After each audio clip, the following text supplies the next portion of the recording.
The house was bright with holiday lights, but Daniel Harper felt out of place the moment he stepped inside. Laughter rolled through the living room, loud and easy. The kind that comes from people who feel safe with one another. The smell of warm food and sweet desserts filled the air. It was supposed to feel like home. Instead, Daniel felt like a guest who had arrived too late to matter. He moved through the room, greeting relatives with polite smiles. Hugs were quick. Conversations felt short. People were kind but distant, like they were careful not to stay too long near him. Daniel noticed it but said nothing. He had learned over the years to ignore small signs like these. Families were complicated. He told himself that was normal. Near the center of the room, his sister Claire stood by the fireplace, laughing with cousins. She looked happy, relaxed in a way Daniel hadn't seen in a long time. Seeing her smile made him feel lighter. Whatever distance he felt from others, Claire had always been his anchor. If she was here, then he still belonged. Someone handed Daniel a drink. Music played softly in the background. The mood lifted. For a moment, he forgot the tension in his chest. Then, without thinking, he spoke. He raised his glass slightly and said with a casual grin, "I can't wait for the family reunion tomorrow. It'll be nice to have everyone together again." The words hung in the air. The laughter stopped too fast. Not all at once, but enough for Daniel to feel it. Conversations slowed. A few people glanced at each other. Someone looked down at their phone. The music kept playing, but it sounded too loud now. Daniel's smile faded. He scanned the room. Confused. Claire turned toward him. Her face drained of color. She froze, her hands tight around her mug. That was when the warmth in Daniel's chest turned cold. His aunt cleared her throat, forcing a small smile. "Tomorrow?" she said carefully. Claire moved fast, stepping between Daniel and the rest of the room. "Daniel," she said softly, "can we talk for a second?" Her voice wasn't angry. It was scared. They walked down the hallway, away from the lights and noise. The walls felt narrow. The air felt heavier with every step. Daniel's heart started to pound, though he didn't yet know why. Claire stopped near the coat closet. She crossed her arms, then uncrossed them.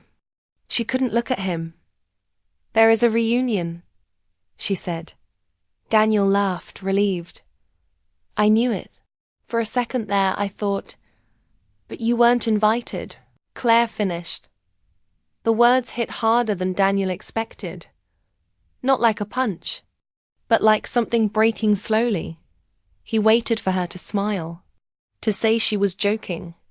She didn't. "What do you mean, not invited?" he asked. "It's a family reunion." Claire swallowed. It was Mom's call. She thought it would be better this way. Better. Daniel repeated the word in his mind as if it might change meaning. "Better for who?" he asked. Claire closed her eyes. "For everyone. She thinks your presence brings tension. That old issues might come up." Daniel felt heat rise in his chest. Not anger yet. Shock. Confusion. Hurt layered on top of hurt. "Old issues?" he said. "I've spent years trying to fix those." Claire nodded quickly. I know you have. But some people don't see it that way." The truth spilled out in pieces. A business argument years ago. A deal that failed. Blame that quietly shifted until Daniel's name carried the weight of it. No one corrected the story. It was easier to let him be the problem than to admit mistakes. "They think you divided the family," Claire said. "They think you'll bring it all back up." Daniel stared at the wall. He remembered the long nights, the apologies he offered, the silence he kept to keep peace. He remembered showing up anyway. Birthdays, emergencies, moments when family mattered. And still they cut him out. So everyone knew, he said slowly. And no one told me. Claire's eyes filled with tears. I wanted to. I swear I did. I just didn't know how. Daniel nodded. He didn't trust his voice. Walked back into the living room. The laughter had returned, forced and fragile. People avoided his eyes now. They knew he knew. Daniel smiled, thanked a few relatives for the evening, and said he wasn't feeling well. No one argued. No one asked him to stay. When he stepped outside, the cold night air hit his face. It burned his lungs, sharp and clean. He stood there for a moment, breathing, trying to steady himself. Inside, the party continued without him. Daniel sat in his car, hands gripping the steering wheel. His reflection stared back at him in the dark window. He looked calm. He didn't feel calm. He felt erased. All those years, he thought he was rebuilding trust. In truth, he had been quietly written out of the story. The drive home felt longer than usual. Every red light gave his thoughts time to grow darker. He replayed the moment again and again, the silence, the looks, Claire's voice shaking. By the time he reached his apartment, something inside him had changed. This wasn't just hurt feelings. This was betrayal. They hadn't argued with him. They hadn't confronted him. They had decided his place without giving him a chance to speak. Daniel stood in the dark of his living room, jacket still on. The quiet pressed in around him. His phone buzzed with messages from relatives thanking him for coming, pretending nothing had happened. He didn't reply. As he sat down, a single thought formed, clear and steady. If they could remove him so easily, then maybe it was time they faced the truth they had buried. And for the first time, Daniel didn't push that thought away. Sleep never came to Daniel that night. He lay on his bed staring at the ceiling, the room lit only by passing headlights.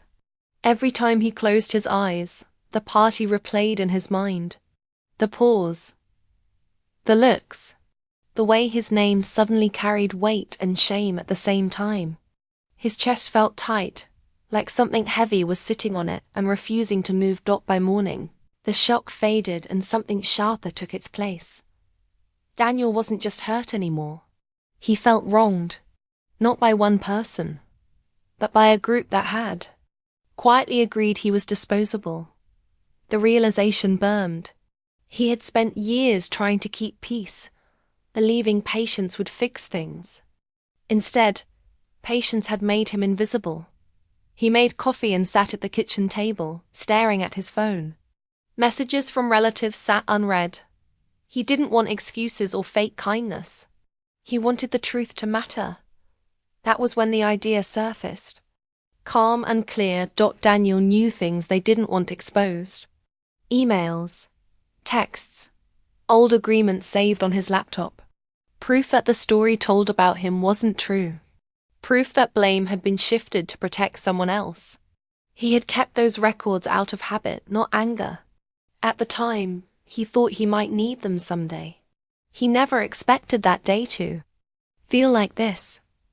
He opened his laptop. Folders filled the screen. Names, dates, conversations frozen in time.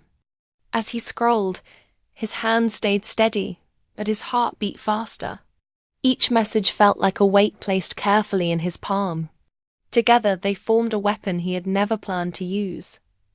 He imagined what would happen if he shared it all. One post, one message sent to the right people. The reunion would collapse into confusion.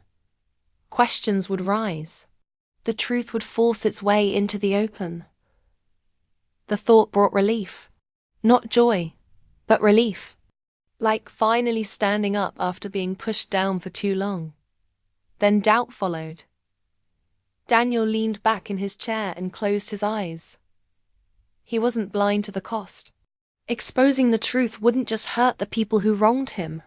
It would bruise everyone connected to them. Conversations would turn cold. Trust would break in places that had nothing to do with him. But hadn't they already broken trust first? He stood and paced the room. Every step matched the rhythm of his thoughts. He told himself he wasn't being cruel. He was being honest. If honesty caused damage, then maybe the damage already existed. Still, a quiet voice inside him resisted. Daniel thought about his father, long gone, who used to say that anger felt strong but left emptiness behind.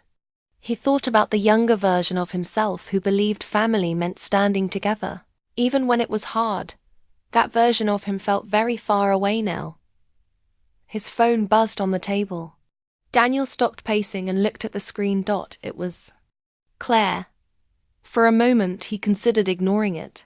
She hadn't stopped what happened. She had known and stayed silent. That hurt more than he wanted to admit. He picked up the phone. Her message was short. I wish you were here today. It doesn't feel right without you. Daniel read it twice. Then a third time. He imagined the reunion. People sitting around tables, telling stories, laughing. He imagined the empty chair where he should have been. For the first time, he saw that absence wasn't peaceful. It was uncomfortable. His silence had weight. The desire for revenge surged again, stronger now. If they felt uneasy without him, maybe they deserved more than unease. Maybe they deserved to face the truth directly. Daniel sat back down at the table and began to write. He didn't rush. He chose his words carefully. He avoided emotion. He stuck to facts. He explained what happened years ago, how decisions were made, how blame was passed quietly to protect reputations. He attached proof, clear and undeniable. As the message took shape, his hands trembled slightly. This was no longer an idea. It was a choice forming in real time. He paused and looked out the window. The sky was bright and calm, almost unfair in its normalcy. Somewhere across town, his family was together, unaware of how close he was to tearing. The image they relied on apart. Daniel asked himself what he truly wanted. Did he want them to hurt like he did? Or did he want them to finally see him clearly? Those were not the same thing. The realization slowed him. He reread the message he had written. It was powerful. It would work. But as he read it, something felt off. It wasn't wrong, but it wasn't complete. It spoke loudly, but it didn't listen. It demanded justice without space for understanding. Daniel closed the document without sending it. He opened the files again, scrolling through old messages. He saw names he hadn't thought about in years. People who had chosen the easy path instead of the honest one. He understood their fear now, even if he didn't forgive it. Fear made people selfish. Fear made families choose comfort over truth. The clock on the wall ticked loudly. Each second felt heavier than the last. Daniel realized he stood at a line. On one side was revenge, clear, loud and final. On the other side was restraint, quiet, uncertain, and painful in its own way. Revenge promised control. Restraint demanded strength. He didn't know yet which one he would choose. But he knew one thing for certain. Whatever he did next would change everything. And that knowledge sat with him, heavy and unforgiving, as the reunion continued without him. The reunion started at noon. Daniel knew the exact time, because he had seen the message weeks ago, before his name was quietly removed from the plan. He sat alone in his apartment, the clock on the wall ticking louder than it ever had. Every second felt like a question asking him what kind of person he was about to become. His laptop was open on the table in front of him. The screen glowed softly, waiting. The message was already written. Clean, calm, sharp. No insults. No anger. Just truth, lined up like evidence in a courtroom. Attachments sat ready beneath it. Proof that could not be argued away. Daniel stood up and walked to the window. Cars passed below. People moved through their day without knowing his entire world balanced on one decision. Somewhere across town, his family was gathering. Chairs were being pulled out. Food was being served. Laughter was filling the air. And his chair was empty. The thought tightened his chest. He didn't want to be forgotten. He didn't want to be the quiet problem everyone avoided. For years he had accepted that role because he believed peace mattered more than pride.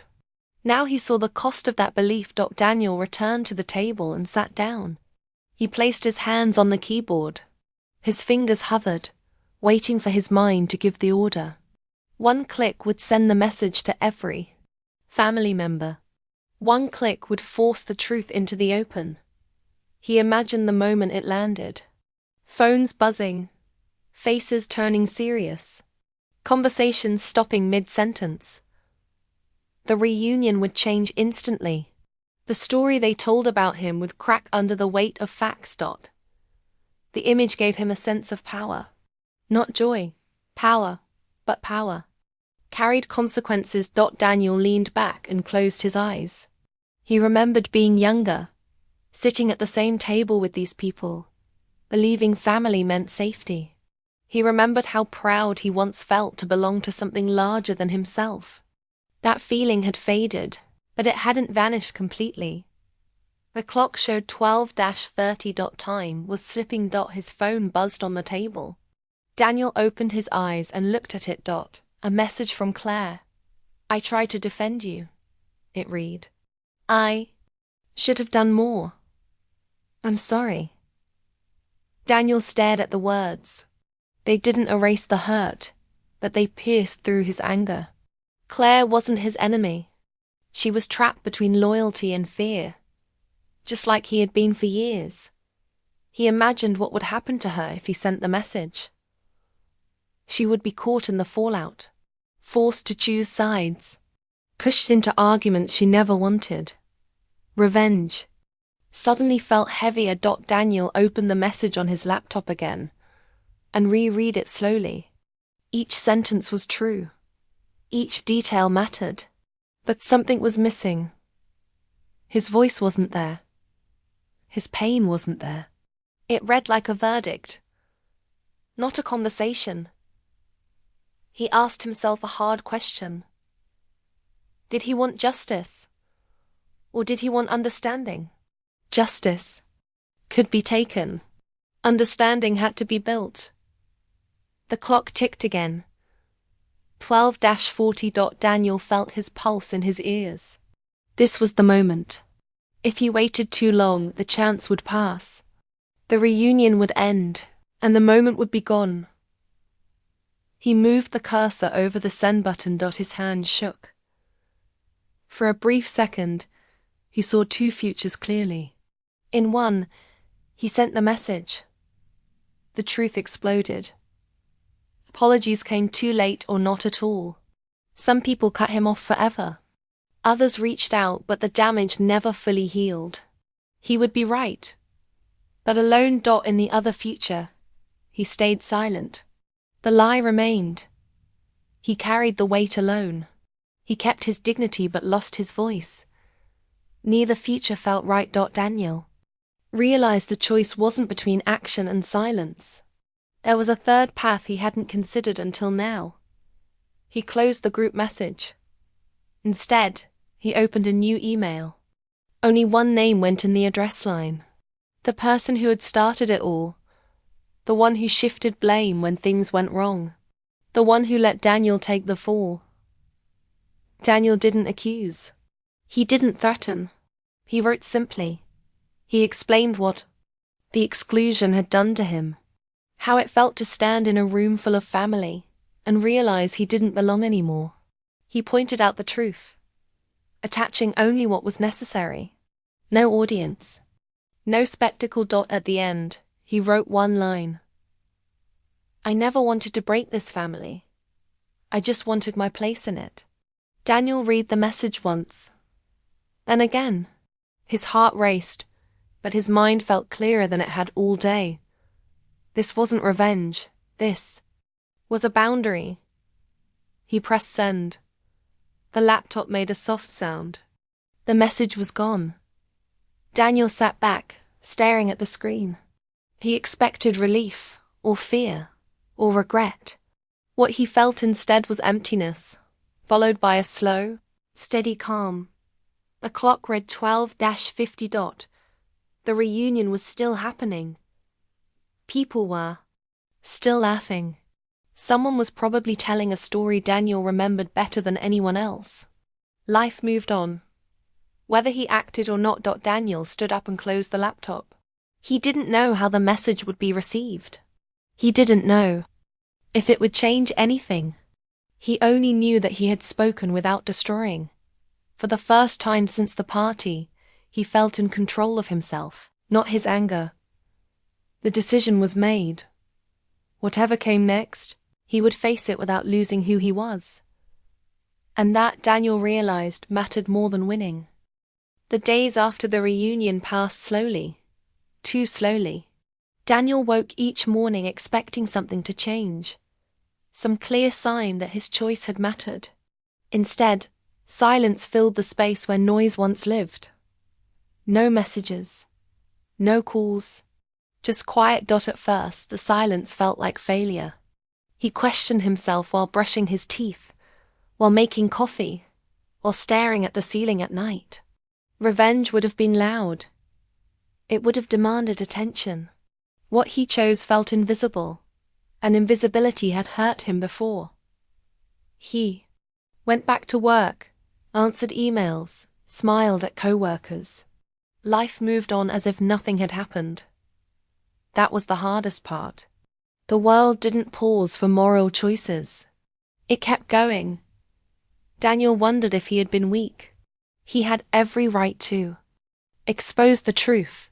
No one would have blamed him. People would have called him brave. Instead, he had chosen restraint, and restraint brought no applause. One evening, as the sun dropped low and shadows stretched across his apartment, his phone rang. The name on the screen made his stomach tighten. Mum. Daniel stared at it until the ringing stopped. A moment later, a message appeared. Please call me when you can. He sat down slowly, phone in hand. His heart beat fast, not with anger, but with something close to fear. This conversation had been delayed for years. He didn't know if he was ready. He waited an hour. Then he called. His mother answered quickly, as if she had been holding the phone the entire time. Her voice sounded tired, not defensive, not sharp, just tired. We need to talk, she said. They met 2 days later at a quiet cafe. Neutral ground. No family photos on the walls. No history in the furniture. Daniel arrived early and chose a seat near the window. When his mother walked in, he barely recognized her. She looked smaller somehow, like the weight she carried had finally pressed down. They sat across from each other. For a moment, neither spoke. I read your message, she said finally. Daniel nodded. He didn't apologize. He didn't explain. He had already done enough of that in his life. I didn't realize how far things had gone, she continued. I told myself I was keeping peace. I told myself it was temporary. Daniel looked at her hands. They trembled slightly as they rested on the table. Temporary became permanent, he said. She closed her eyes. I know. The truth came out slowly, like a door opening inch by inch. She admitted she had been afraid. Afraid of arguments. Afraid of blame. Afraid of admitting that decisions made years ago were wrong. It had been easier to let one son carry the weight than to force everyone else to face it. I didn't think you would be hurt like this, she said. Daniel felt a sharp ache at her words. I was hurt, he said calmly. I was erased. Tears filled her eyes, but she didn't interrupt him this time. She listened as he spoke about the party, the silence, the hallway conversation. He told her how it felt to belong only until it became uncomfortable. I almost burned everything down, Daniel said. I had the power to do it. She looked up at him, startled. But I didn't, he continued, because I didn't want to become the thing everyone feared I was. The cafe was quiet around them. Cups clinked softly. Someone laughed in the distance. I'm sorry, she said again. And this time the words didn't sound rehearsed. They didn't fix everything that day. Apologies didn't erase years of distance. But something shifted. The truth had finally been spoken out loud, and it couldn't be ignored anymore. In the weeks that followed, small changes appeared. A cousin sent a message asking to talk. An uncle called, awkward but honest. Some conversations were uncomfortable.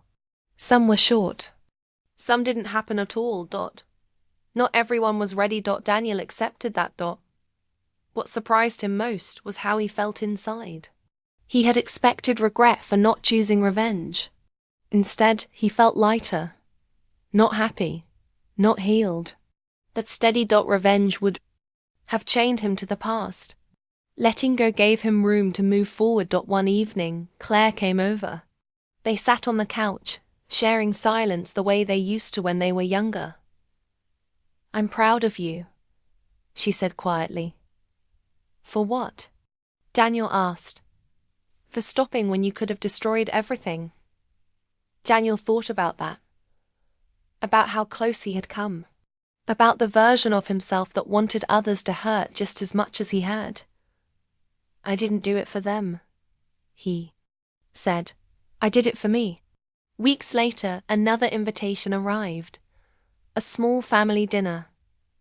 No pressure. No expectations. Just an open door. Daniel held the card in his hand for a long time. He understood now that revenge didn't always look like action. Sometimes it looked like refusing to pass pain forward. Sometimes it meant choosing dignity over damage. He wasn't sure where things would lead. Some wounds heal slowly. Some never fully close. But Daniel knew one thing with certainty. Revenge had promised satisfaction, but it would have cost him himself. Walking away didn't erase the pain, but it gave him something better, a chance to live without carrying it forever.